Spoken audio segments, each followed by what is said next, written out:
Sellers, what's the first thing you should do when you get an offer on your home? Jump up and down, woohoo, do the happy dance? Yeah, maybe, but you should have your agent call the lender. Call the lender to find out how strong this buyer is. There's different levels of approval. There's pre-qualification, which is okay. Then there's pre-approval, which is a little better, but then there's conditional approval. That's the best one. That's the one that you want. Are they paying cash? Let's see the money. Show me the money. Look at some screenshots of some bank accounts. Ask for bank records. Make sure your buyer's strong before you move forward in that contract.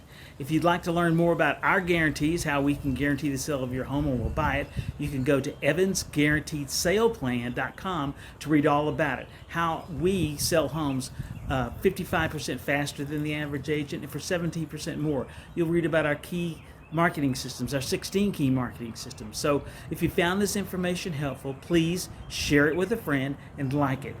And we hope that this information has been valuable.